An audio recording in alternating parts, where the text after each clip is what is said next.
Innal hamdalillah nahmaduhu wa nasta'inuhu wa nastaghfiruhu wa natubu ilaih. Wa na'udzu billahi min syururi anfusina wa min sayyiati a'malina.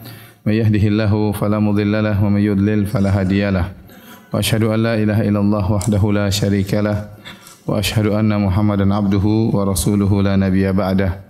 Ya ayyuhalladzina amanu taqullaha haqqa tuqatih wa la tamutunna illa wa antum muslimun. Fa in asdaqal hadithi kitabullah wa khairal huda huda Muhammadin sallallahu alaihi wasallam wa syarrul umuri muhdatsatuha wa kullu muhdatsatin bid'ah wa kullu bid'atin dhalalah wa kullu dhalalatin finnar.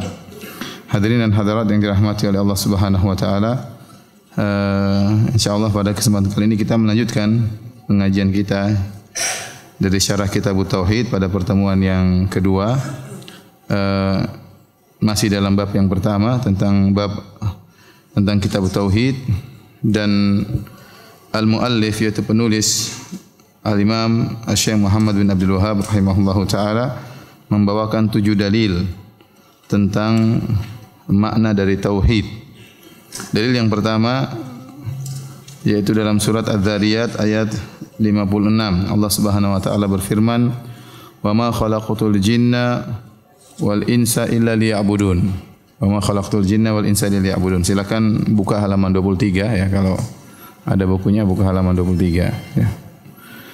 Yang artinya tidaklah aku ciptakan jin dan manusia melainkan hanya untuk beribadah kepada aku, hanya untuk beribadah kepada aku. Firman Allah Subhanahu wa taala, "Wa ma khalaqtul jinna wal insa illa liya'budun." Tidaklah aku ciptakan jin dan manusia kecuali untuk beribadah kepada aku. Ini dalil bahwasanya jin dan manusia adalah mukallaf. Mukallaf yaitu diberi beban untuk beribadah kepada Allah Subhanahu wa taala. Tatkala diberi beban berarti akan ada balasan. Apakah masuk surga atau masuk neraka jahanam. Dan ini berbeda dengan hewan. Kalau hewan tidak diberi beban. Yang diberi beban hanyalah jin dan manusia. Oleh karenanya jika jin dan manusia tidak menjalankan beban tersebut, tidak beribadah kepada Allah Subhanahu wa taala, tidak mentauhidkan Allah Subhanahu wa taala, maka sesungguhnya kondisi mereka seperti hewan. Ya, kondisi mereka seperti hewan yang tidak diberi beban. Ya, justru mereka akan lebih terhina daripada hewan. Ya, Allah Subhanahu wa taala berfirman dalam Al-Qur'an, "Wa laqad dzara'na fi jahannama katsiran minal jinni wal insi lahum qulubun la yafqahuna biha wa lahum a'yunun la yubsiruna biha wa lahum adhanun la yasma'una biha ulaika kal an'ami bal hum adall." Kata Allah Subhanahu wa taala, sungguh kami telah penuhi neraka jahanam dengan kebanyakan jin dan manusia. Mereka diberi hati namun tidak mereka gunakan untuk berfikir.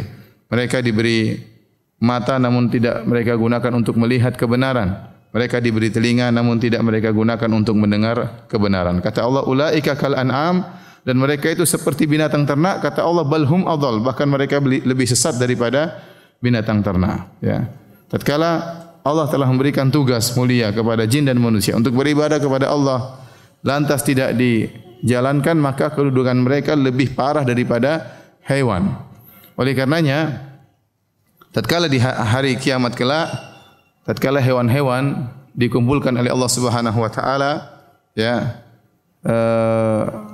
sebagaimana firman Allah Subhanahu wa taala, "Wa idzal wuhushu husyirat." Tatkala binatang-binatang buas dikumpulkan, termasuk binatang-binatang yang jinak juga dikumpulkan oleh Allah Subhanahu wa taala, kemudian dikisos, ya, dikisos antara hewan yang menzalimi, hewan yang terzalimi, ya. Kata Nabi sallallahu alaihi wasallam, "La tu'addunnal huquqa ila ahliha." Ya. Hatta yuqtas asyat al-jalha min syatil qarna, atau kama qala Nabi sallallahu alaihi wasallam.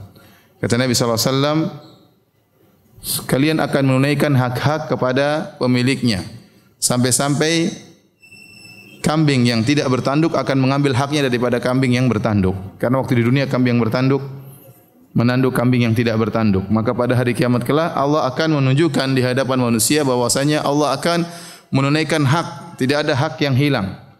Bahkan haknya hewan saja Allah kembalikan.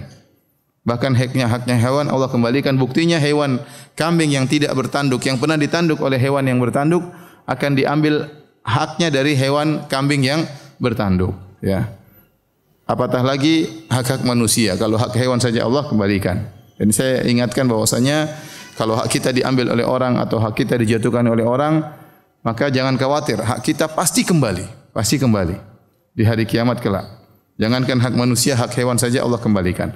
Setelah hewan-hewan tersebut dikisos, dikumpulkan oleh Allah kemudian dikisos, kemudian hewan-hewan tersebut kata Allah kuni turaba, jadilah kalian menjadi pasir, jadi tanah. Hewan-hewan tadi berubah menjadi tanah karena mereka tidak melanjutkan perjalanan menuju surga atau neraka karena mereka ghairu mukallaf. Karena mereka tidak diberi beban oleh Allah Subhanahu wa taala untuk beribadah kepada Allah. Waktu orang-orang kafir melihat hewan-hewan berubah menjadi tanah, maka mereka berkata, "Ya laitani kuntu turaba." Seandainya aku bisa seperti menjadi tanah seperti hewan-hewan tersebut. Namun kondisinya hewan dan jin yang tidak menyembah Allah Subhanahu wa taala, maka lebih buruk daripada hewan ternak. Bukan seperti hewan, bahkan lebih buruk daripada hewan ternak. Dari sini kita tahu bahwasanya yang disuruh beribadah bukan cuma kita manusia. Jin-jin juga sering disuruh untuk beribadah. Disuruh beribadah oleh Allah Subhanahu wa taala. Oleh karenanya saya disebutkan oleh sebagian ulama, Syekh bin Baz rahimahullahu taala kalau beliau menyampaikan ceramah terkadang beliau menyebutkan ya ma'syaral jin, dalam ceramah beliau menyebutkan hai para jin sekalian, ya. Karena bisa jadi dalam pengajian ada jin-jin yang hadir. Mungkin di sekitar ibu-ibu ada jin-jin, kita enggak tahu, ya. Sekitar bapak juga ada jin-jin, kita enggak tahu. Jin-jin yang baik insyaallah. Itu pengajian. Jin salafi mungkin. Ya. Oleh karenanya dalam Al-Qur'an Allah menjelaskan bahwasanya jin-jin tersebut juga mendapat ganjaran di dunia dan juga di akhirat. Di dunia dan juga di akhirat. Seperti lihat halaman 23 saya nukilkan firman Allah dalam surat Jin. Kata Allah Subhanahu wa taala, "Wa ammal qasituna fakanu li jahannam hataba." Adapun golongan jin yang menyimpang dari kebenaran, maka mereka akan menjadi kayu api bagi neraka jahanam, ya. Karena Allah menyatakan neraka jahanam ya waquduhan nas wal hijarah, ya, bahwasanya bahan bakarnya dari manusia dan juga dari batu. Ternyata jin juga bisa menjadi bahan bakar neraka jahanam. Kemudian kata Allah, wa allaw istaqamu ala tariqati la asqainahum ma'an ghadaqa. Seandainya mereka istiqamah di atas jalan yang benar, maka kami akan berikan mereka air yang segar. Maksudnya ini ungkapan dalam bahasa Arab artinya rezeki yang banyak. Jadi para jin kalau mereka bertakwa kepada Allah juga diberi rezeki di dunia seperti manusia. Kata Allah Subhanahu wa taala, "May yattaqillaha yaj'al lahu makhraja wa yarzuquhu min haitsu la yahtasib." Barang siapa yang bertakwa kepada Allah, maka Allah akan berikan solusi baginya, wa yarzuquhu min haitsu la yahtasib, dan Allah akan berikan dia rezeki dari arah yang dia tidak sangka-sangka. Jin pun demikian, kalau dia bertakwa di dunia, dia akan mendapatkan rezeki yang banyak. Kalau dia kafir, maka dia akan menjadi penghuni neraka jahanam, bahkan menjadi bahan bakar neraka jahanam. Oleh karenanya, jin juga memiliki berbagai macam aliran. Allah berfirman tentang perkataan para jin tentang diri mereka. Allah menukil perkataan para jin, mereka berkata, "Wa anna minna salihuna wa minna duna dzalik, kunna tara'iqa qidada." Kami para jin di antara kami ada yang saleh dan di antara kami ada yang tidak saleh. Dan kami memiliki jalan-jalan yang berbeda-beda. Kami juga bertariqat-tariqat. Bukan cuma manusia yang punya tariqat-tariqat. Jin-jin juga memiliki tariqat-tariqat. Oleh karenanya Imam Ibnu Katsir meriwayatkan dengan sanadnya dari Al-A'mash rahimahullah, beliau pernah bertanya kepada jin. Jadi Al-A'mash pernah bertanya kepada jin, "Famar rafidhatu fikum?" Wahai jin, bagaimana menurut kalian tentang jin Rafidhah, jin Syiah di antara kalian? Maka ini jin Salafi menjawab, "Syarruna." Ini jin sunnah, ya. Jin sunnah. Kata jin sunnah, ini orang Syiah, ini jin Syiah ini paling brengsek katanya. Paling apa? Paling parah di antara kami. Jadi ada kelompok-kelompok bermacam-macam. Dan ini kenyataan, ya. Kalau kita lihat sebagian, ada jin Nasrani, ada jin Hindu, ada jin Sufi, ya. Ada jin Harokah, ada jin jin Syiah, ada jin Sunni, ya. Nah, timbul pertanyaan, kalau kita tahu bahwasanya jin juga diperintahkan untuk beribadah kepada Allah Subhanahu wa taala. Nah, bagaimana cara ibadah mereka? Apakah sama persis dengan manusia atau ada perbedaan? Maka para ulama usul, ahli usul fiqh telah menjelaskan hal ini. Mereka mengatakan ada khilaf di kalangan para ulama, tapi menurut pendapat al-muhaqqiqin, yaitu para peneliti di kalangan para ahli usul fikih, bahwasanya jelas ada perbedaan antara cara beribadah jin dan manusia, meskipun secara global sama, tapi secara detail pasti ada perbedaan mengingat kondisi jin dan manusia yang berbeda. Ya, mengingat kondisi jin dan manusia yang berbeda. Apakah perbedaan mereka kita enggak tahu, ya. Apakah perbedaan antara kita dengan mereka kita tidak tahu, ya. Tapi mungkin di antara jin juga ada ahli fikih jin, mungkin ada, ya. Ada ulama di kalangan jin mungkin juga ada, ya. Ya, oleh karena tidak perlu kita tanya Ustaz, jin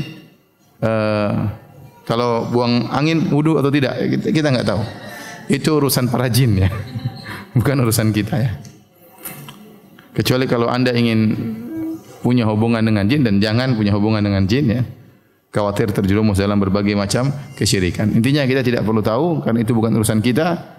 Dan kata Nabi sallallahu alaihi wasallam, min husni islamil mar'i tarkuhu ma la ya'nih, dan di antara keelokan Islam seorang meninggalkan yang bukan urusannya.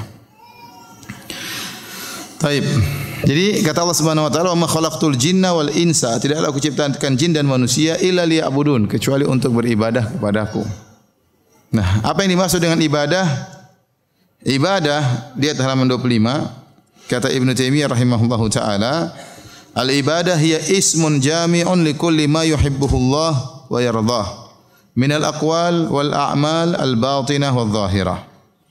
Ibadah adalah suatu kata yang mencakup seluruh perkataan dan perbuatan baik lahir maupun batin yang dicintai dan diridhai oleh Allah Subhanahu wa taala.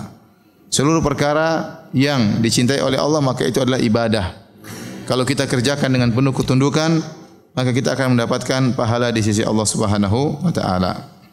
Ini adalah definisi ibadah berkaitan dengan zat ibadah, ya. Jadi semua yang dicintai oleh Allah baik perkara menjalankan ibadah tersebut harus tunduk, ya. Ibnu Taimiyah juga berkata tentang ibadah berkaitan dengan kondisi kita tatkala beribadah. Kata beliau, ismun yajma'u kamal adh-dhulli wa nihayatahu wa kamal al-hubbi lillah wa nihayatahu.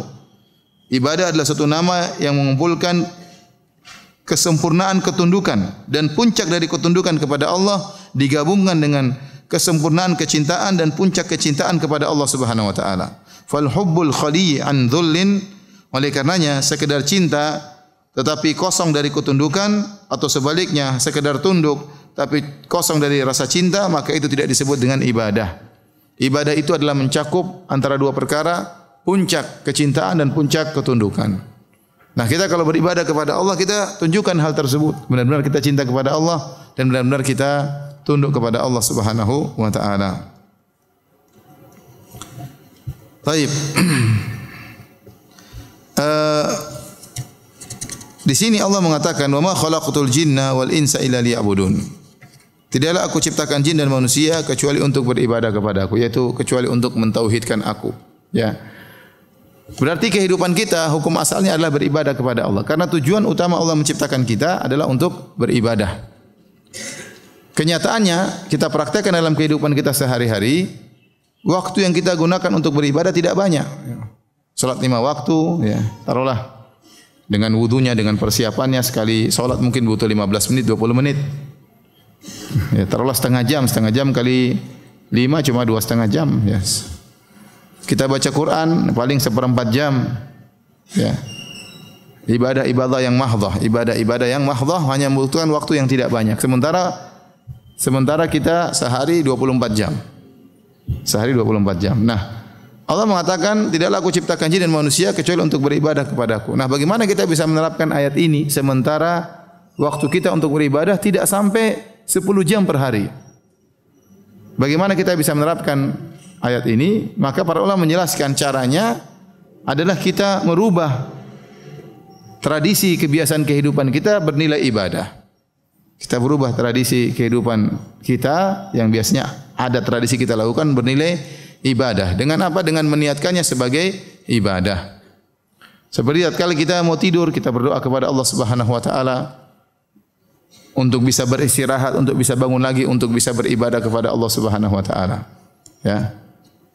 Makanya kita berdoa subhanakallahumma rabbi bika wada'tu jambi wa bika arfa'uh in amsakta nafsi faghfir laha wa in arsaltaha fahfadhha bima tahfadhu bihi ibadaka salihin. Ya Allah, dengan Engkaulah aku meletakkan lambungku, dengan Engkaulah aku mengangkat lambungku.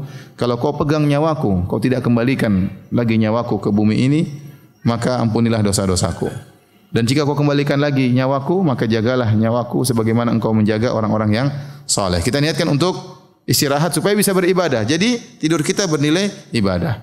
Kita makan juga demikian, niatkan untuk supaya kuat ibadah. Kita keluar bekerja, niatkan untuk mencari nafkah bagi anak dan istri. Dan mencari nafkah bagi anak dan istri adalah ibadah yang diperintahkan oleh Allah Subhanahu wa taala, menjalankan kewajiban. Jadi itulah perbedaan antara orang yang berilmu, orang yang ikhlas dengan orang yang tidak berilmu. Orang yang ikhlas, yang berilmu, perbuatan kesehariannya bisa bernilai menjadi ibadah. Sebagaimana kata Nabi SAW, lasta tunfiqu nafaqatan tabtaghi bi wajhallah illa ujirta 'alaiha hatta luqmata taj'aluha fi imra'atik. Tidaklah engkau mengeluarkan infak, mengeluarkan uang, mengeluarkan biaya dengan engkau ikhlas karena Allah Subhanahu wa taala, mencari wajah Allah, kecuali kau dapat pahala. Sampai suapan yang kau suapkan ke mulut istrimu juga berpahala. Makanya dari sini terutama para laki-laki, bapak-bapak sekalian ya, kalau kita keluar rumah hendak bekerja, niatkan saya menjalankan perintah Allah. Allah yang menyuruh saya cari nafkah buat anak istri. Maka ini semua bernilai pahala. Ibu-ibu juga di rumah ngurus ini, ngurus anak, niatkan pahala, niatkan saya menjalankan perintah Allah untuk patuh kepada suami, ya, untuk mengurus keluarga, untuk mendidik anak-anak, semuanya berpahala. Dari sini kita tahu seorang mukmin 24 jam semuanya bernilai pahala. Seorang mukmin 24 jam sehari semalam semuanya berpahala di sisi Allah Subhanahu wa taala. Apalagi kalau ternyata dia di siang hari berpuasa misalnya, ya. Baik dia berpuasa maka argo pahala jalan terus. Ya, dari dia berpuasa berbuka argo pahala jalan terus, ya. Jadi kita berusaha menjalankan firman Allah, "Wa ma khalaqtul jinna wal insa illa liya'budun." Tidaklah aku ciptakan jin dan manusia kecuali untuk beribadah kepadaku. Kita berusaha mengisi hari-hari kita untuk beribadah kepada Allah Subhanahu wa taala. Taib. Dalil kedua, ayat halaman 28, Allah Subhanahu wa taala berfirman, "Wa laqad ba'atsna fi kulli ummatin rasulan an i'budullaha wajtanibut taghut." Dan sungguh kami telah mengutus pada setiap umat seorang rasul yang menyuruh kepada kaumnya sembahlah Allah saja dan jauhilah taghut, dan jauhilah taghut. Di sini sisi pendalilan dari ayat ini, pada ayat yang pertama, wa ma khalaqtul jinna wal insa illa liya'budun, penulis Syekh Muhammad bin Abdul Wahhab rahimahullah ingin menjelaskan bahwasanya tujuan kita diciptakanlah untuk beribadah kepada Allah. Nah, ibadah itu yang dimaksud apa? Ibadah yang dimaksud adalah tauhid. Karena dijelaskan oleh para nabi, seluruh nabi diutus kepada umatnya untuk mengatakan, "U'budullaha wajtanibut taghut." Sembahlah Allah saja dan jauhilah segala bentuk taghut, segala bentuk kesyirikan. Dan taghut itu kullu ma ubida min dunillah, seluruh yang disembah selain Allah wa huwa radin, dan dia ridha. Semua yang disembah kepada dari selain Allah itu adalah taghut. Dan banyak taghut di alam semesta ini, ya. Ada syaitan, ada jin, ada dewa, ya, bahkan para nabi ditaghutkan padahal mereka bukan taghut, tapi ditaghutkan, disembah selain Allah Subhanahu wa taala. Wali-wali disembah, ya, batu, pohon dan banyak macam. Maka itulah makna ibadah yang dimaksud. Tujuan kita diciptakan adalah beribadah kepada Allah saja dan meninggalkan segala penyembahan selain Allah Subhanahu wa taala. Dan inilah seluruh tujuan nabi. Nabi seluruhnya diutus untuk menyeru kepada tauhid. Nabi seluruhnya diutus untuk menyeru kepada tauhid. Inilah fokus dakwah mereka, menyeru kepada tauhid dan memperingatkan umatnya dari segala bentuk kesyirikan. Bukannya mereka tidak memperingatkan yang lain, tidak, mereka juga peringatkan yang lain, seperti Nabi Lut alaihissalam memperingatkan kaumnya dari praktek homoseksual, dilarang. Contohnya Nabi Syuaib juga memperingatkan kepada kaumnya agar tidak melakukan kecurangan dalam menimbang barang dagangan. Tetapi fokus utama mereka adalah apa? Masalah tauhid. Itu fokus utama, ya. Oleh karenanya dalam suatu hadis Rasulullah SAW bersabda, "Al-anbiya'u ikhwatun min allat." Para nabi adalah saling bersaudara satu bapak, ummahatuhum syatta wa dinuhum wahid. Satu bapak, ibu mereka berbeda, bapaknya satu, maksudnya agama mereka satu, dinuhum wahid. Kata para ulama menjelaskan hadis ini, al-anbiya'u ikhwatun min allat. Ummahatuhum syatta wa dinuhum wahid. Yang artinya para nabi seluruhnya adalah seperti anak-anak satu bapak lain ibu. Ibunya berbeda, bapaknya satu. Maksudnya apa? Syariat-syariat mereka berbeda, tapi tujuannya satu, sama-sama bertauhid. Sama-sama menuju kepada tauhid. Syariat Nabi Adam tidak sama seperti syariat Nabi Nuh. Syariat Nabi Nuh tidak sama dengan syariat Nabi Musa. Syariat Nabi Musa tidak sama seperti Nabi Isa. Syariat Nabi Isa tidak seperti Nabi Muhammad sallallahu alaihi wasallam. Tetapi seluruhnya kembali kepada satu makna, sama-sama menyuruh kepada tauhid. Itulah makna para nabi, ibunya beda, bapaknya satu, maksudnya syariatnya berbeda, ya, tetapi sama-sama menyuruh kepada tauhid. Oleh karenanya hadis ini adalah hadis yang menafsirkan tadi firman Allah, ya, wa laqad ba'atsna fi kulli ummatin rasulan an ibudullaha wajtanibut taghut. Sungguh kami telah mengutus bagi setiap umat seorang rasul yang menyeru untuk mentauhidkan Allah Subhanahu wa taala. Tidak ada bedanya antara nabi satu dengan nabi yang lainnya. Dan saya ingatkan, ini bantahan yang telak bagi dai-dai pluralisme. Dai-dai pluralisme dan dai-dai liberalisme, mereka mengatakan para nabi bersepakat dalam banyak perkara. Perkara-perkara tersebut bukan perkara tauhid menurut mereka. Perkara yang disepakati oleh para anbiya, para nabi adalah masalah-masalah sosial. Kata mereka para nabi bersepakat, ya, untuk menyuruh kepada keadilan, menyuruh kepada persamaan antara laki dan wanita, menyuruh kepada kebebasan, ya, menyuruh kepada humanisme, kemanusiaan dan seterusnya. Ya. Kemudian mereka menafsirkan firman Allah tatkala Nabi Muhammad sallallahu alaihi wasallam berkata dalam Al-Qur'an, ayat Al-Qur'an, "Qul ya ahlal kitabi ta'alu ila kalimatin sawa." Wahai ahlul kitab, marilah kita menuju kepada kalimat yang satu.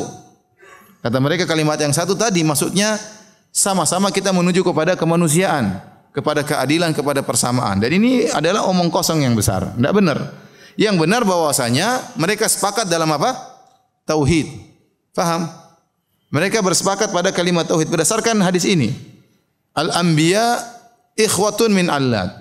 Ummahatuhum syatta wa dinuhum wahid. Para nabi, ya, adalah saudara-saudara sebapak, ibu mereka berbeda-beda, agama mereka satu. Seluruh para ulama yang menafsirkan hadis ini, saya nukilkan dalam buku saya tadi, seperti Al-Qadhi Iyad, An-Nawawi, Ibnu Hajar, Al-Iraqi, As-Suyuti, ya, semua menjelaskan dinuhum wahid, bapak mereka satu, agama mereka satu, maksudnya tauhid.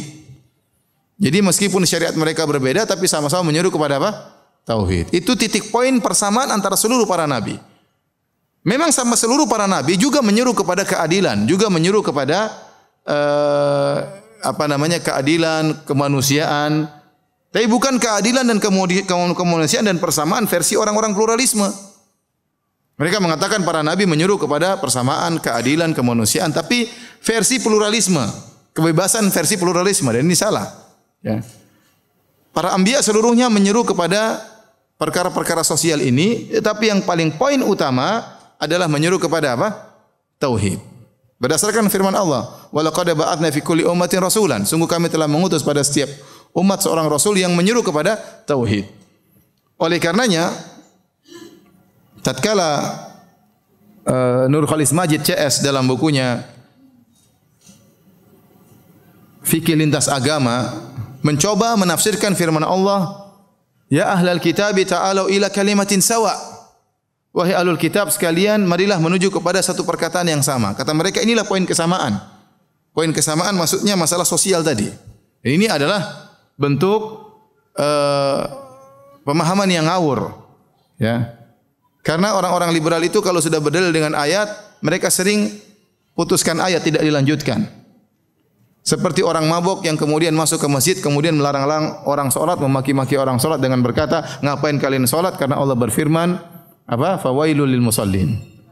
Celakalah orang-orang yang salat. Tidak dilanjutkan ayatnya. Padahal selanjutnya alladzina an salatihim apa? Sahun. Itu orang yang lalai dari salat, itu baru celaka. Sama ayat ini, "Qul ya ahlal kitabi ta'alu ila kalimatin sawa." Wahai ahlul kitab, marilah kalian menuju kepada perkataan yang sama. Maksudnya apa? Allah lanjutkan, "Alla na'budu illallah." Janganlah kalian menyembah kecuali hanya kepada Allah. Wala yusyrika ba'duna ba'dhan. Ya, wala Allah na'budu illallah. Kemudian apa? Wala wala nusyrika billahi syai'a wa la yattakhidha ba'duna ba'dhan arbaba min dunillah. Marilah kita menuju kepada perkataan yang sama, yaitu jangan beribadah kecuali kepada Allah, jangan berbuat syirik kepada Allah, dan jangan menjadikan sebagian yang lain sesembahan selain Allah Subhanahu wa taala. Ternyata kalimat sawa, perkataan yang sama antara kita kaum muslimin ahlul kitab, yaitu yang disuruh oleh Nabi sallallahu alaihi wasallam adalah untuk mentauhidkan Allah Subhanahu wa taala. Dan ini dipahami oleh orang musyrikin dahulu. Ayat ini ditulis oleh Nabi sallallahu alaihi wasallam kepada Heraklius.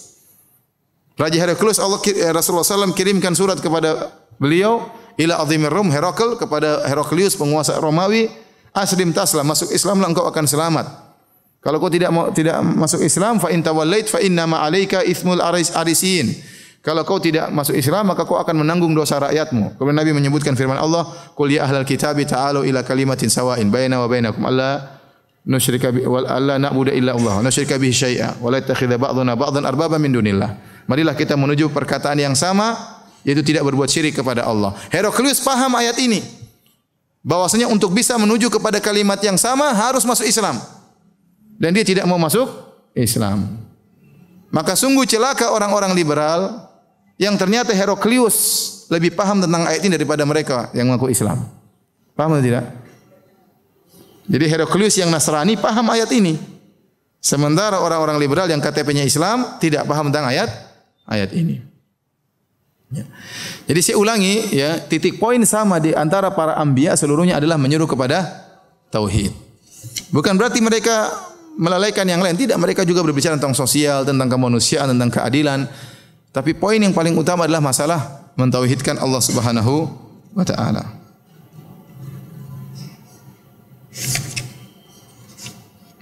Oleh karenanya orang-orang pluralisme, ya, merubah hakikat ini. Mereka berusaha menyuruh kepada persamaan dalam sosial, ya, sehingga mereka mengorbankan tauhid. Sudah, kita enggak usah bicara tauhid, yang penting sama dalam masalah sosial. Ya. Kalau begitu percuma kerjaannya Nabi Sulaiman alaihissalam kirim surat kepada Ratu Bilqis, ya. Allah ta'alu alayya wa'tuni muslimin, wahai Ratu Bilqis, kalian datanglah masuk Islam. Kenapa? Karena Ratu Bilqis sudah hidup makmur sama rakyatnya. Nabi Sulaiman mengusik kemakmuran mereka. Nabi Sulaiman mengusik ikut campur dalam urusan mereka. Kenapa? Karena mereka menyembah matahari. Ya. Kalau seandainya yang disuruh adalah perkara dunia tok, yang ngapain Nabi Sulaiman kirim surat kepada Ratu Bilqis? Ngapain Nabi SAW kirim surat kepada Raja Romawi Heraklius sementara mereka sudah menjalankan sosial kehidupan manusia mereka? Ya. Tetapi Rasulullah SAW mengusik ketenangan mereka karena mereka berbuat syirik kepada Allah Subhanahu wa taala. Nabi Sulaiman mengusik ketenangan Ratu Bilqis karena Ratu Bilqis menyembah matahari, berbuat syirik kepada Allah Subhanahu wa taala. Baik. Kita lanjutkan ayat yang berikutnya, dalil yang ketiga, lihat halaman 30. Kata Allah Subhanahu wa taala, "Wa qadara rabbuka alla ta'budu illa iyyahu wa bil walidaini ihsana." Dan Tuhanmu telah memerintahkan supaya kamu jangan beribadah kecuali hanya kepada Allah, dan hendaknya kamu berbuat baik kepada ibu bapakmu dengan sebaik-baiknya. Imma yablughanna indakal kibara ahaduhuma aw kilahuma fala taqul lahumu uffin wala tanharhuma. Jika salah seorang dari kedua orang tua atau keduanya sudah mencapai masa jompo di sisimu, maka janganlah engkau berkata kepada mereka berdua yaitu wala tanharhuma, dan janganlah engkau membentak mereka berdua. Wa qul lahuma qawlan karima, dan hendaknya engkau mengucapkan kepada mereka berdua dengan perkataan yang mulia.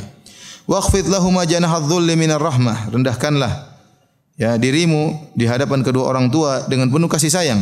Wa qur rabbirhamhuma kama rabbayani shaghira, dan berdoalah, ya Rabbku, rahmatilah mereka berdua sebagaimana mereka berdua merawatku tatkala masih kecil. Inti daripada dalil yang ketiga ini, ya, adalah pada poin yang pertama. Di awal ayat kata Allah, wa qadara rabbuka alla ta'budu illa iyyah. Tuhanmu telah memerintahkan agar kalian tidak beribadah kecuali hanya kepada Allah, ya. Jadi ibadah itu hanya milik Allah Subhanahu wa taala. Barang siapa yang beribadah kepada selain Allah, maka dia telah melakukan kesyirikan, ya. Telah melakukan kesyirikan. Barang siapa beribadah kepada Allah dan kepada selain Allah, itulah hakikat kesyirikan. Barang siapa yang berdoa kepada Allah sekaligus berdoa kepada Nabi Isa, itulah kesyirikan. Barang siapa berdoa kepada Allah sekaligus berdoa juga kepada Nabi Muhammad SAW, itulah kesyirikan. Barang siapa berdoa kepada Allah kemudian sekaligus berdoa kepada wali, kepada mayat, itulah kesyirikan. Maka Allah mengatakan, ya, alla ta'budu illa iyyah. Janganlah kalian beribadah kecuali hanya kepada Allah. Setelah itu Allah berbicara tentang masalah kedua orang tua. Kata Allah, wabil walidaini ihsana. Dan hendaknya berbuat baiklah kepada kedua orang tua dengan sebaik-baiknya. Ini konsekuensi dari tauhid. Kalau Anda benar-benar mengagungkan Allah Subhanahu wa taala, Anda pasti mengagungkan kedua orang tua. Ya. Kenapa? Karena Allah menggandengkan berbakti kepada orang tua dengan hak Allah dalam banyak ayat. Di antaranya ayat ini. Allah menggandengkan hak orang tua dengan hak Allah yang teragung, yaitu hak bertauhid. Maka jika seorang benar-benar mengagungkan Allah, mentauhidkan Allah dengan benar, harusnya dia mengagungkan hak kedua orang tua. Makanya Allah mengatakan, wabil walidaini ihsana. Dan hendaknya berbakti kepada kedua orang tua dengan sebakti-baktinya. Dengan sebakti-baktinya.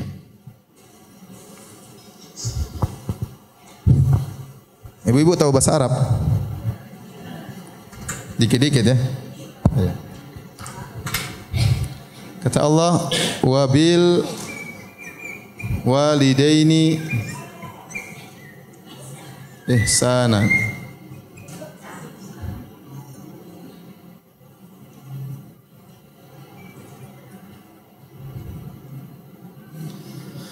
Kalau dalam bahasa Arab, wabil walidaini ihsana, ini secara i'rabnya adalah maf'ul mutlak.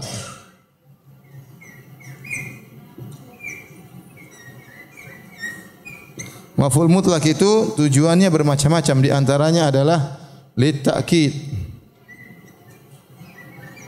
Litta'kid artinya untuk penekanan.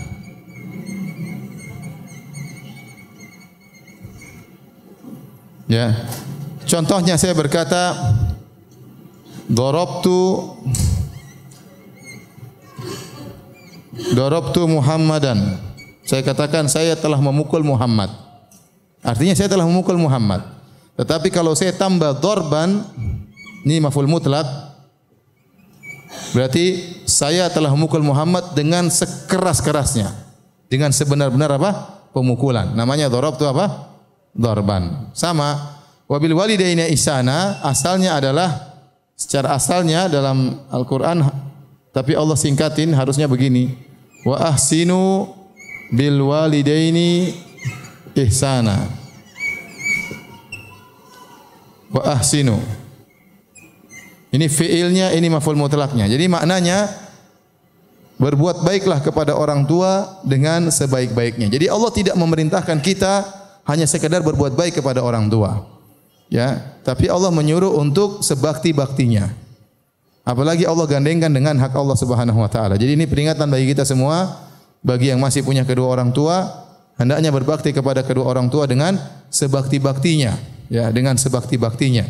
Bukan hanya sekadar berbakti, tetapi sebakti-baktinya mumpung masih ada orang tua yang hidup yang bisa kita temui. Baik, kita lanjutkan.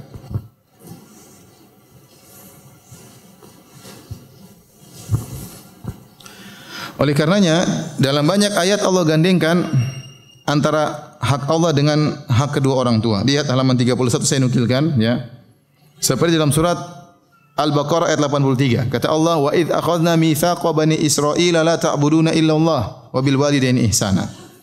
Dan ketika kami mengambil janji dari Bani Israel, yaitu janganlah kamu menyembah Allah, jangan kalian menyembah selain Allah, dan berbuat kebaikanlah kepada kedua orang tua. Ternyata perintah berbakti kepada orang tua bukan cuma dalam syariat Islam. Bani Israel pun dan nabi-nabi sebelumnya juga disuruh untuk berbakti kepada kedua orang tua. Bahkan di sini digandengkan dengan larangan untuk berbuat syirik. La ta'buduna illallah, janganlah kalian beribadah kecuali hanya kepada Allah, dan berbaktilah kepada kedua orang tua. Demikian juga Nabi Isa. Waktu dia pertama kali bisa berbicara, apa dia katakan? Qala inni abdullah atani alkitaba wa ja'alani nabiyya wa ja'alani mubarakan aina ma kuntu wa awsani bis salati wa zakati ma dumtu hayya wa barram bi walidati wa lam yaj'alni jabbaran syaqiyya. Kata Nabi Isa, sungguhnya aku adalah hamba Allah. Allah berikan kepadaku kitab Injil, dan Allah menjadikan aku berkah dimanapun aku berada, dan Allah mewasiatkan kepadaku untuk salat dan bayar zakat, Dan Allah mewasiatkan kepadaku wa barram biwalidati agar aku berbakti kepada ibuku. Walam yaj'alni jabbaran syaqiyya dan Allah tidak menjadikan aku sombong dan angkuh untuk tunduk kepada kedua orang tuaku. Allah larang Nabi Isa untuk sombong dan angkuh di hadapan orang tua. Kenapa? Kalau engkau sombong wahai Isa, kau akan syaqiyya, kau akan celaka. Kau akan celaka. Ya. Jadi bukan cuma kita yang disuruh berbakti kepada orang tua, para nabi juga disuruh berbakti kepada kedua orang tua. Allah juga menggandengkan perintah bersyukur kepadanya dengan bersyukur kepada kedua orang tua. Anishkurli wali walidaika ilayyal masir. Bersyukurlah kepadaku dan berterima kasihlah kepada kedua orang tua. Allah suruh berterima kasih kepada Allah sekaligus berterima kasih kepada kedua orang tua. Harus tahu diri ya. Anda dulu dirawat oleh orang tua, dalam perut orang tua, setengah mati ayah ibu merawat kita, maka kita harus tahu diri berterima kasih kepada kedua orang tua. Kemudian Nabi SAW juga berkata, ridha Rabbi fi ridhal walid, wa sakhatul Rabbi fi sakhatil walid. Keriduan Allah berada pada keriduan orang tua. Ya. Dan kemurkaan Allah berada pada kemurkaan orang tua. Jangan sampai buat orang tua murka. Tapi buatlah orang tua ridha, ayah dan ibu kita ridha kepada kita. Tatkala ada seorang datang kepada Nabi SAW, kemudian minta izin untuk berjihad. Nabi tidak izinkan. Dia datang lagi minta izin untuk berjihad. Maka Nabi tahu ibunya masih hidup, maka Rasulullah SAW berkata kepadanya, ilzam rijlaha fathammal jannatu.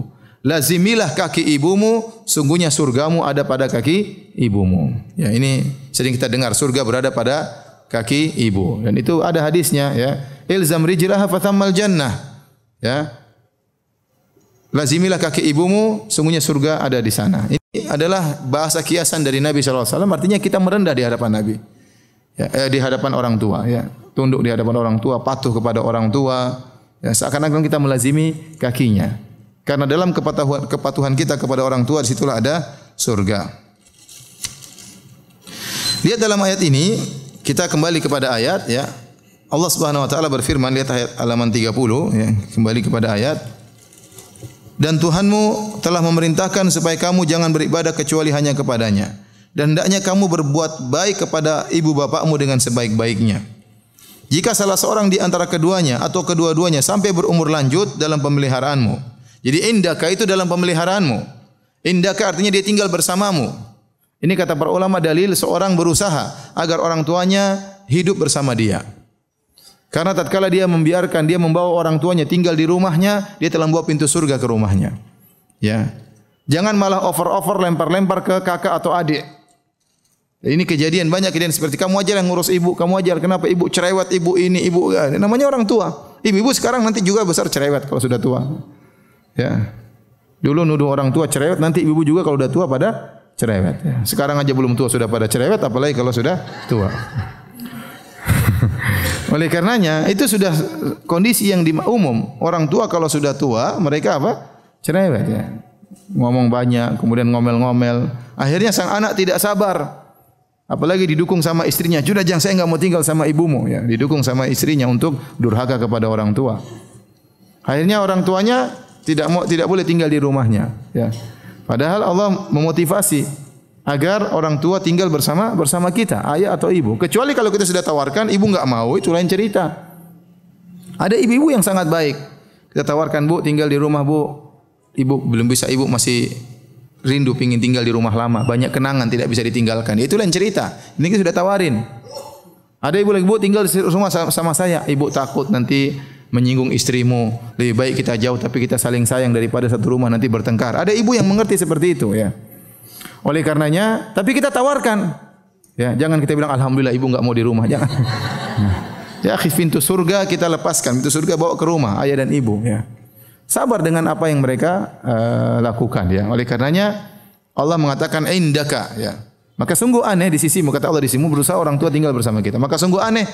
Kita tahu seorang ibu, seorang wanita, terkadang anaknya 10 dia bisa mengayomi anaknya seluruhnya 10 orang tersebut. Tapi tatkala dia sudah tua, anaknya 10 tidak bisa mengayomi satu orang.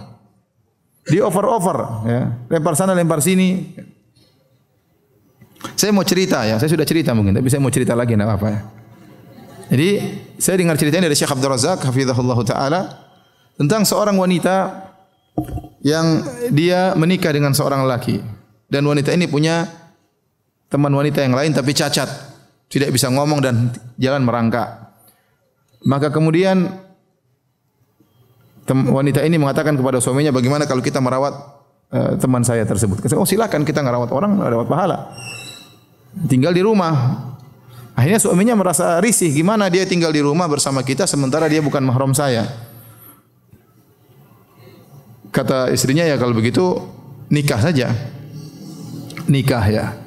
Dengan wanita yang cacat, tidak bisa ngomong, tidak bisa ini, dalam kondisi merangkak. Akhirnya dinikahilah oleh sang suami. Ya.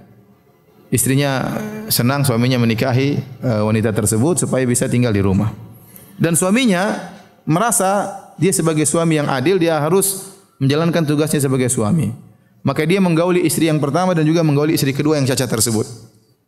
Ya, dari fisik mungkin tidak menarik, tapi dia tahu wanita ini juga punya syahwat, ya harus dipenuhi ya, hasratnya. Maka dia gauli dua-duanya. Qadarullah ternyata istri pertamanya itu yang baik tadi ternyata mandul, tidak punya anak. Tidak punya anak. Ya. Kemudian akhirnya istri yang cacat ini justru punya anak. Anak pertama dan anaknya tidak cacat. Anak kedua tidak cacat, sampai anak keempat kalau enggak salah. Setelah dia melahirkan anak yang keempat, meninggal. Meninggal wanita cacat tersebut. Maka yang merawat anak-anaknya istri yang pertama yang tidak cacat. Subhanallah, Allah memberikan rizki anak-anak melalui wanita yang lain. Setelah anak-anak ini besar, anak-anak ini kata Syekh Abdul Razak kalau enggak salah di Jeddah, rebut-rebutan untuk melayani ibu mereka yang bukan ibu kandung ini.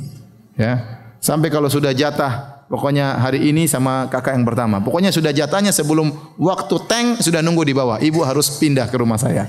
Jadi mereka bagi-bagi tugas. Hari ini sama kakak pertama, hari ini sampai hari ini kakak kedua, hari ini sampai saudara ketiga dan seterusnya. Ya. Ini yang kita ingin. Jadi kita ingin rebut-rebutan untuk bisa merawat orang tua kita. Apalagi mereka sudah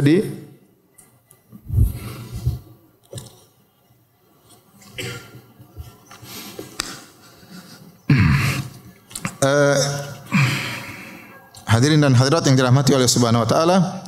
Jadi seorang berusaha mengizinkan orang tuanya untuk tinggal bersamanya, kecuali kalau orang tuanya tidak mau dengan alasan tertentu, maka kita hormati perasaan orang tua ya. Karena orang tua juga punya pandangan sendiri, punya pendapat sendiri. Yang penting kalaupun mereka tidak tinggal bersama kita, kita harus tetap terus menyokong, membantu dengan semampunya.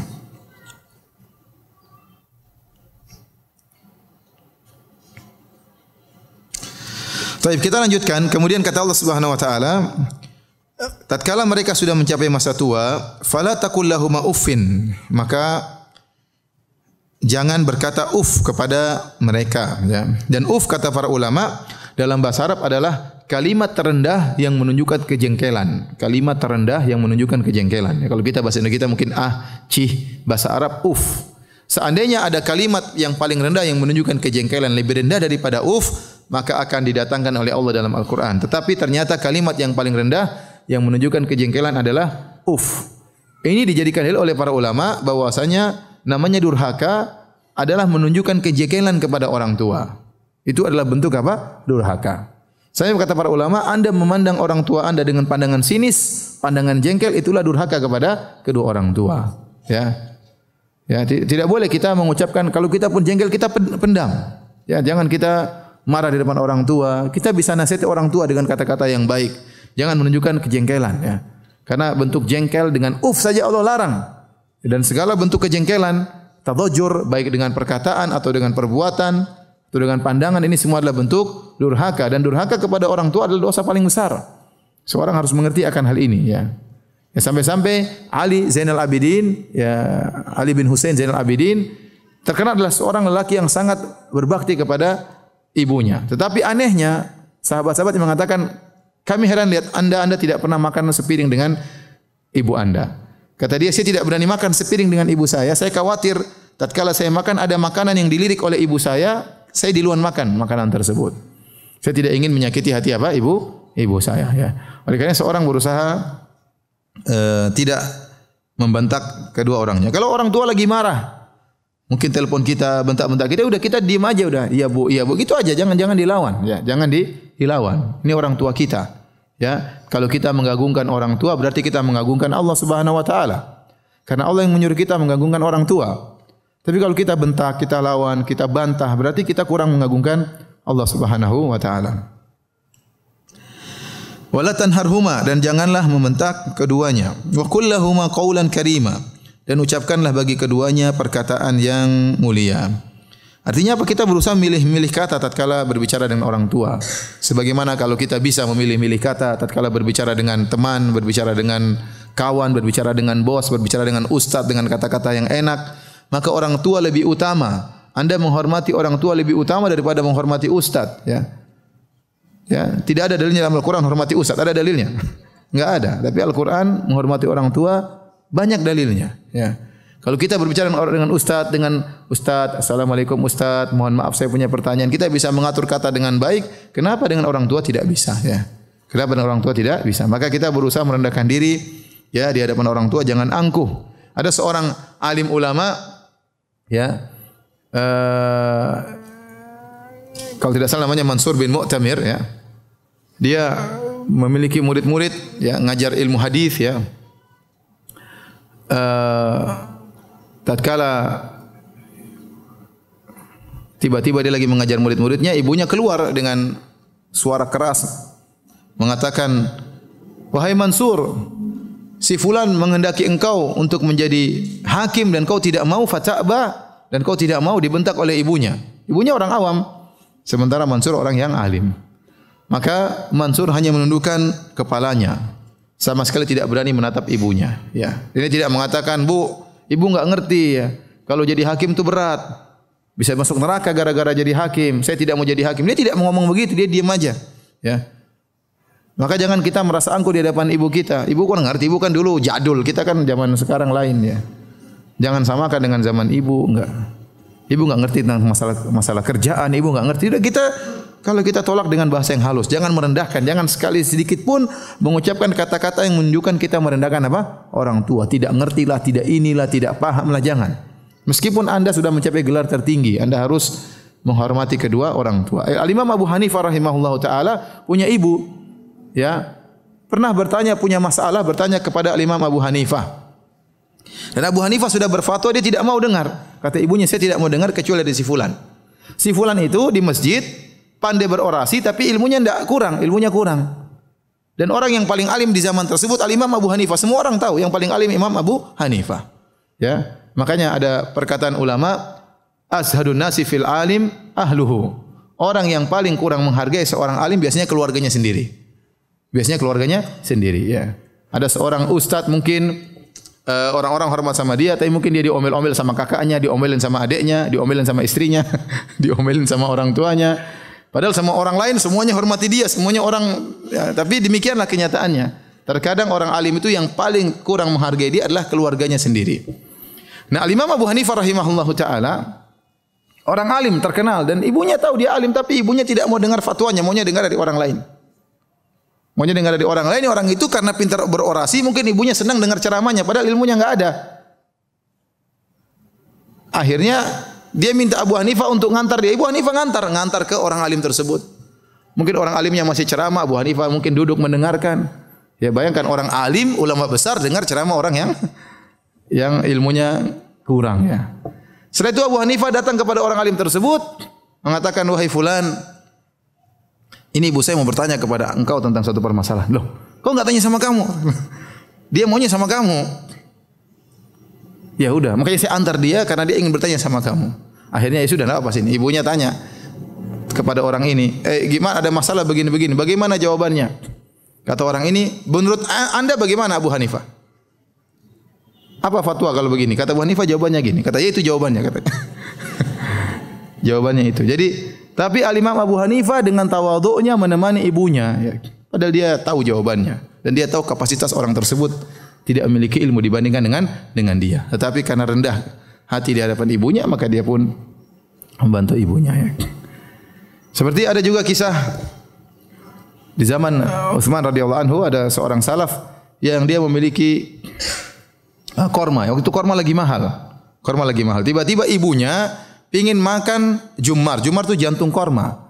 Diambil dari batang korma. Kalau ingin diambil jumar tersebut, korma tersebut harus ditebang, dibelah, diambil jantung korma dan enak. Jadi harus mati dulu. Ibunya tahu-tahu ingin makan tersebut, sementara korma lagi mahal-mahalnya. Maka dia pergi ke pohon korma tersebut, dia tebang kormanya untuk ambil jumarnya untuk dikasihkan kepada ibunya. Orang-orang pada mencela dia. Kamu kok tahu korma lagi mahal, kok malah dirusakin, ditebang?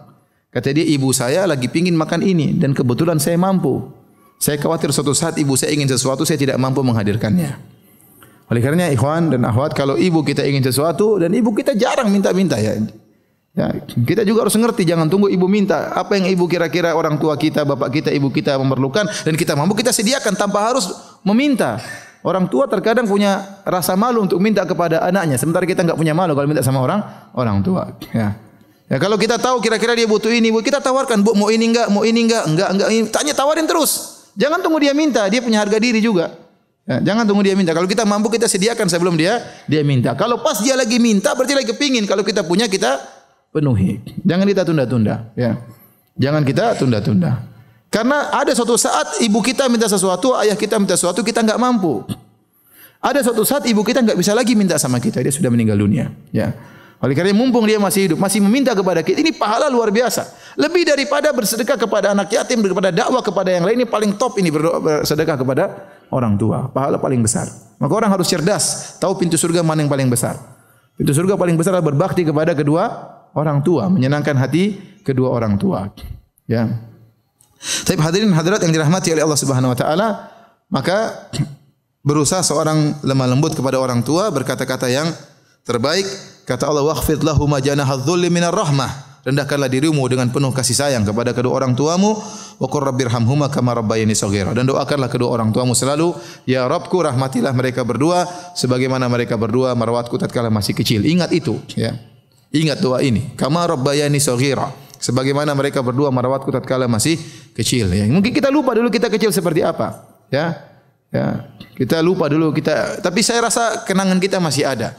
Orang tua yang gendong kita, orang tua yang nyuapin kita, orang tua yang mandikan kita. Saya rasa kenangan kita belum hilang meskipun kita sudah berumur sekian. Itu tidak boleh kita lupakan. Kalau Anda lupa bagaimana kebaikan orang tua Anda waktu masih kecil, ingat bagaimana istri Anda sekarang tatkala mengandung putra Anda, ya. Tahu bagaimana susahnya istri Anda. Demikianlah ibu Anda dulu seperti itu. Kita bisa rasakan kalau anak kita sakit luar biasa. Oh, istri kita nangis-nangisnya luar biasa, tidak bisa tidur, ya. Ya, susah, ya. Maka orang tua dulu kira-kira seperti itu, ya. Saya punya anak saja sekarang umur 2,5 tahun, Abdul Razak, ya. Kemarin beberapa hari yang lalu panas, ya. Subhanallah enggak bisa tidur. Nanti tahu-tahu gini, Umi, suruh gosok-gosok. Ini pinter suruh gosok-gosok. Kata istri saya, kayak nenek-nenek aja digosok. Tapi istri saya enggak bisa tidur akhirnya. Dikit-dikit dia minta apa? Digosok. Di sini orang tua kita dulu seperti itu.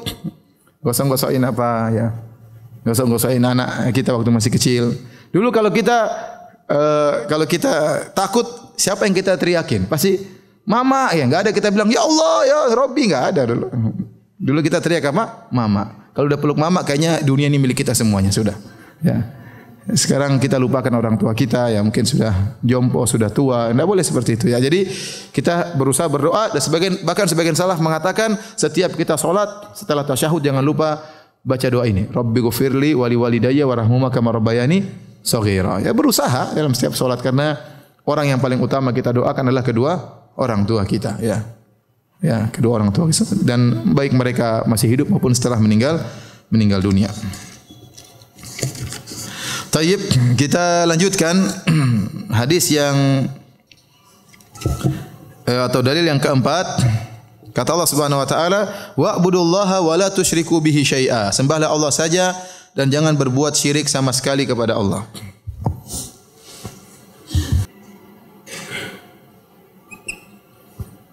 Kata Allah, sembahlah Allah saja dan janganlah berbuat syirik kepadanya sama sekali. Ya, jangan berbuat syirik sama sekali. Di sini ada dua keumuman dalam ayat ini. Dalam ayat ini ada dua keumuman. Ini keumuman yang pertama.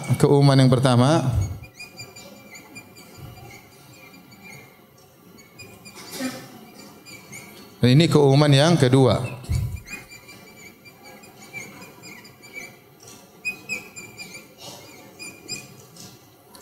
Adapun keumuman yang pertama,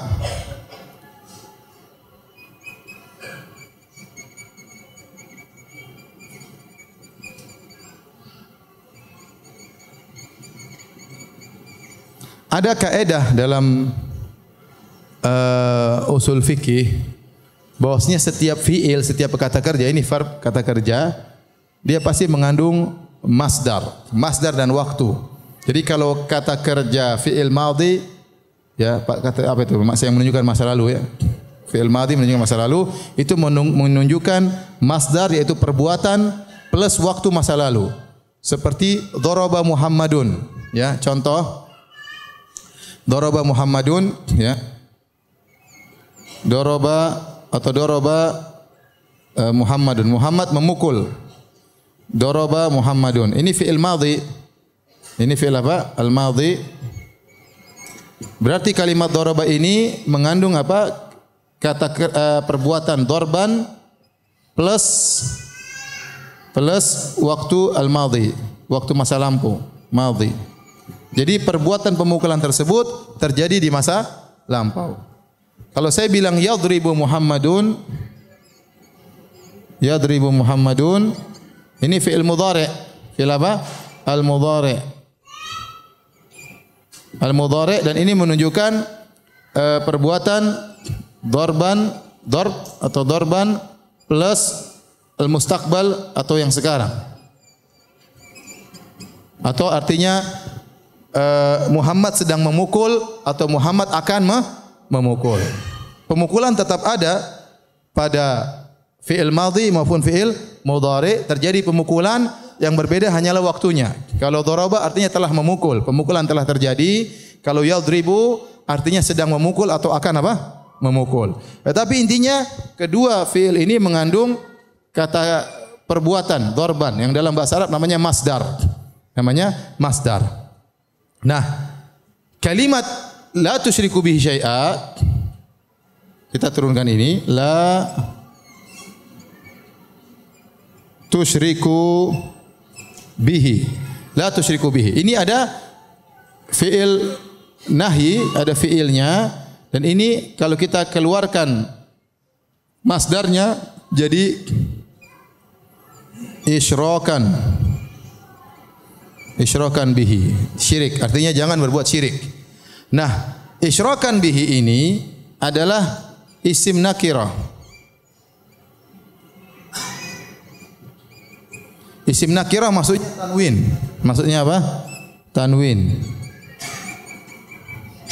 Ibu-ibu enggak ngerti ya? Udah nonton aja.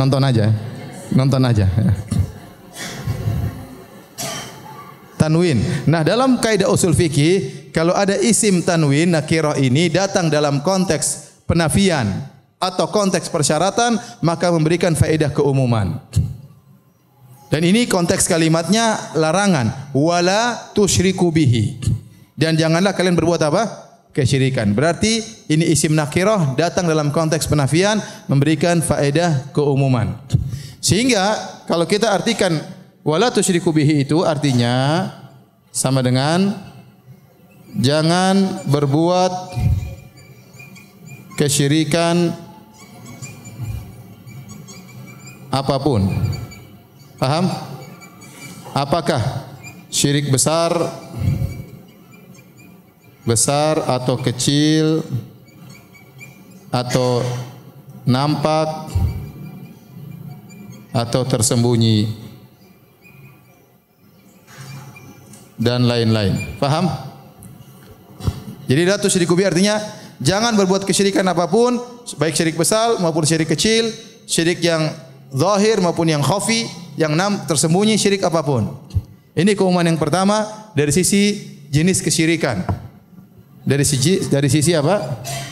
Sisi jenis kesyirikan. Di buku saya tulis juga kan, Bu? Iya.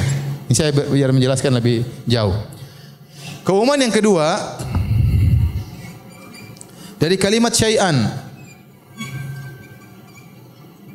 Dan saya katakan tadi, isim ini tanwin atau tidak? Tanwin nakirah. Nakirah kalau datang dalam bentuk penafian, sama dia juga memberikan apa? Faedah keumuman. Dan kita bilang namanya syirik itu mengambil tandingan selain Allah digandengkan bersama Allah. Syirik itu, syarikat adalah mengambil tandingan selain Allah digandengkan bersama Allah. Nah, kita sekarang sisi kedua keumuman dari sisi tandingan. Dari sisi siapa? Tandingan bagi Allah. Maka mencakup syai'an, apakah yang disembah selain Allah adalah nabi atau wali atau malaikat atau jin, apa lagi? Pohon. Terus pintar ibu-ibu ya, apa lagi? Hah? Pohon, batu, kemudian apa? Bata. Kemudian apa? Hah? Sunan, apa lagi? Habib, siapa lagi? Hah? Kebanyakan dan lain-lain. Paham? Jadi tidak boleh kita berbuat syirik dengan jenis syirik apapun, dan tidak kita boleh mengambil tandingan bagi Allah untuk digandingkan dengan Allah siapapun dia juga. Apakah dia nabi, wali, malaikat, jin, semuanya enggak boleh. Orang yang menjadikan Nabi Isa sebagai tandingan bagi Allah, maka dia musyrikin, orang Nasrani. Waktu ada seorang sahabat berkata kepada Nabi, Masya Allahu wa syi'ta. Dalam rangka untuk mengagungkan Nabi, dia mengatakan, Ya Rasulullah, karena kehendak Allah dan kehendakmu. Rasulullah marah. Kata Rasulullah SAW, Aja'altani lillahi niddan, kau ingin menjadikan aku tandingan bagi Allah Subhanahu Wa Taala. Ya. Lalu orang berdoa kepada Nabi, syirik. Orang berdoa kepada malaikat, syirik. Orang berdoa kepada wali, syirik. Berdoa kepada Habib, sudah mati berdoa, syirik. Berdoa kepada sunan, syirik. Maka tidak boleh kita mengambil tandingan bagi Allah apapun juga. Tidak boleh kita menyamakan makhluk dengan apa? Pencipta. Faham? Jadi sini kita tahu keumuman ada berapa? Ada 2 ya.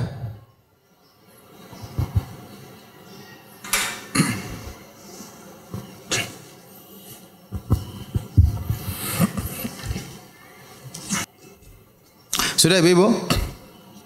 Sudah ya, sampai sini aja ya.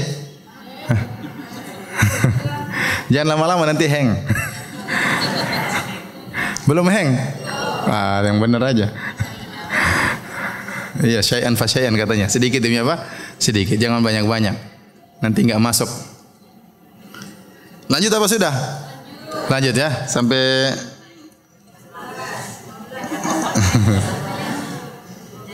10 menit lagi. Taib. Habis ini tanya jawab, nanti biar tahu ya bahlul atau enggak akan ketahuan. Taib. Kita lanjutkan ayat berikutnya. Dalil yang keberapa? Yang kelima. Lihat halaman 35 dan sampai 36. Saya bacakan ayatnya. Qul ta'alau atlu ma harrama rabbukum alaikum. Katakanlah wahai Muhammad, marilah ku bacakan. Katakanlah Muhammad kepada mereka orang-orang musyrikin. Atlu ma harrama rabbukum alaikum. Akan aku bacakan apa yang diharamkan oleh Tuhanmu kepada kalian. Alla tusyriku bihi syai'a. Janganlah kalian berbuat syirik kepada Allah. Wabil walidaini ihsana, dan hendaknya kalian berbakti kepada kedua orang tua. Wala taqtulu auladakum min imlaq, dan janganlah kalian membunuh anak-anak kalian ya karena kalian takut kemiskinan. Nahnu narzuqukum wa iyyahum, karena kami yang beri rezeki kepada kalian dan beri rezeki kepada mereka. Kalian yang beri rezeki adalah kami, anak-anak kalian juga yang beri rezeki adalah Allah Subhanahu wa taala. Wala taqrabul fawahisha ma dhahara minha wa ma batan. Janganlah kalian mendekati perbuatan keji yang nampak maupun yang tersembunyi. Wala taqtulun nafsal lati harramallahu illa bil haqq. Dan janganlah kalian membunuh jiwa yang diharamkan oleh Allah kecuali pembunuhan tersebut ada dasarnya, seperti qisas dan yang lainnya. Dzalikum wasaqum bihi la'allakum taqilun. Demikianlah Allah mewasiatkan kepada kalian agar kalian berfikir. Wala taqrabu malal yatimi illa billati hi ahsan hatta yablugha ashuddah. Dan janganlah kalian mendekati, mengolah harta anak yatim kecuali dengan pengolahan yang terbaik sampai sang yatim sudah mencapai dewasa. Wa auful kaila wal mizana bil qist. Dan penuhilah timbangan dan takaran dengan adil. La nukallifu nafsan illa wus'aha, dan kami tidak membebani seorang di luar kemampuannya. Wa idza qultum fa'dilu walau kana dza qurba. Jika kalian berucap maka ucapkanlah dengan keadilan meskipun terhadap karib kerabat. Wa bi ahdillahi aufu, dan tunaikanlah janji Allah. Dzalikum wasaqum bihi la'allakum tadhakkarun. Inilah wasiat yang Allah berikan kepada kalian agar kalian ingat.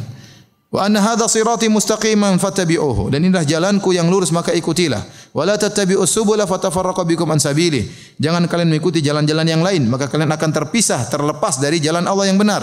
Dzalikum wasaqum bihi la'allakum tattaqun. Inilah wasiat yang Allah berikan kepada kalian agar kalian bertakwa.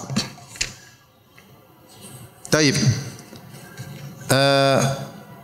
Apa sisi pendalilan dari ayat ini? Ayat ini Allah memerintahkan Nabi untuk menyebutkan perkara-perkara yang haram. Jadi kalau kita ngaji harus dua-duanya kita sampaikan, perkara-perkara yang halal, perkara-perkara yang baik yang dapat pahala. Kita juga ingatkan perkara-perkara yang haram yang berdosa. Ya. Jadi Nabi SAW munzir wa mubasyir, memberi peringatan dan juga sebagai pemberi kabar gembira. Kalau ada ngaji cuma mubasyir aja, gembira-gembira terus, motivasi terus, tidak pernah menyebut yang haram, ini juga salah. Kalau ada kajian yang sangar terus, haram-haram terus disampaikan, enggak ada yang baik-baiknya, ini juga salah. Harus dua-duanya, makanya targhib wa tarhib, memotivasi dan juga memberi peringatan. Ya. Motivasi dan juga memberi apa? Peringatan. Sebagai contoh, harus digabungkan dua-duanya. Ada sebagian ulama saya pernah dengar dia cerita begini. Seandainya Anda ya menyampaikan kepada anak Anda, wahai anakku, kalau kamu sholat berjamaah, setiap kali sholat berjamaah saya kasih 10 real. Kasih 35.000. Anaknya akan semangat atau tidak? Semangat. Setiap sholat dia hadir. Pokoknya kalau saf pertama 10 real. Anaknya semangat. Karena setiap sholat dapat 10 real dari bapaknya. Dia hitung-hitung sudah seminggu, ya. Sudah 10 kali dia sholat, beli ada 100 kali dia sholat, sudah berapa? Sudah 100 kali 10 sudah 1.000 real. Setelah 100 kali sholat dia tagih sama ayahnya. Ya. Mana? Katanya sekali sholat 10 real. Saya sudah 100 kali sholat saf pertama. Ayahnya kasih berapa? 1.000 real. Setelah itu, terus nak, saya enggak mau sholat lagi. Sudah cukup 1.000 real katanya. Sudah cukup. Nah, ini salah. Seandainya ayahnya bilang, kamu kalau sholat dapat 10 real, kalau enggak sholat dikurangi 5 real, ini baru dia sholat terus. Karena ada targhib dan ada tarhib. Ada motivasi dan juga apa? Peringatan. Ya, maka dia akan sholat terus. Nah, kalau enggak sholat dikurangi 5 real. Ya. Maka demikian pula dalam berdakwah harus ada tabsyir wal indhar. Ada beri kabar gembira, kita bicara tentang surga, berbicara tentang fadilah, keutamaan sholat ini, keutamaan ini, keutamaan. Kita juga berbicara tentang masalah keharaman untuk dijauhi. Ya. Dan keharaman yang pertama yang hendak dibacakan oleh Nabi kepada orang-orang musyrik adalah syirik kepada Allah. Apa kata Allah? Qul ta'alau. Katakanlah wahai Muhammad kepada mereka, kemarilah, sini saya membacakan kepada kalian. Atlu ma harrama rabbukum alaikum. Aku akan bacakan kepada kalian apa yang Allah haramkan kepada kalian. Sini, inilah daftar haram-haram. Jangan cuma tahu yang boleh-boleh, yang daftar haram juga ada. Keharaman pertama yang Nabi sampaikan, alla tusyriku bihi syai'a. Jangan berbuat syirik kepada Allah. Jadi kalau kata para ulama, tauhid adalah awalul wajib alal mukallaf, perkara yang paling pertama harus diketahui oleh orang yang ditugaskan oleh Allah untuk beribadah, harus tahu yang pertama wajib adalah tauhid. Maka saya katakan juga perkara yang pertama yang harus diketahui yang haram adalah apa? Kesyirikan. Seorang harus paling ngerti tentang tauhid dan juga paling harus ngerti tentang masalah kesyirikan. Ya. Makanya kalau kita buka surat Al-Baqarah dari ayat pertama, maka pertama larangan yang datang dalam surat Al-Baqarah, kita baca Al-Quran dari Al-Fatihah dan seterusnya adalah larangan kesyirikan. Pada ayat 21. Ya ayuhan nasu ubudu. Perintah pertama tauhid. Yang pertama cerita alif lam mim dzalikal kitabul la raiba fihi hudal muttaqin. Kemudian seterusnya cerita orang munafik seterusnya sampai kemudian datang perintah pertama tauhid. Ya ayuhan nasu ubudu rabbakumul ladzi khalaqakum wal ladzina min qablikum la'allakum tattaqun. Wahai manusia sekalian, sembahlah Rabb kalian telah menciptakan orang sebelum kalian agar kalian bertakwa. Alladzi ja'ala lakumul arda firasya was samaa'a binaa'a wa anzala minas samaa'i maa'an fa akhraja bihi minats thamarati rizqan lakum. Yang telah menciptakan kalian, telah menurunkan hujan, telah menjadikan bumi sebagai hamparan. Allah sebutkan nikmat-nikmat, setelah itu Allah sebutkan larangan pertama. Fala taj'alu lillahi andadan wa antum ta'lamun. Kalau begitu perkaranya, janganlah kalian mengambil tandingan-tandingan bagi Allah. Jangan kalian berbuat kesyirikan padahal kalian tahu segala kenikmatan, segala rezeki dari Allah Subhanahu wa taala. Jadi kesyirikan adalah keharaman yang pertama yang harus diingatkan. Lihat di sini, setelah itu Allah menyebutkan dosa-dosa besar. Setelah syirik kata Allah, jangan bunuh anakmu. Bunuh anak dosa besar atau tidak? Dosa besar.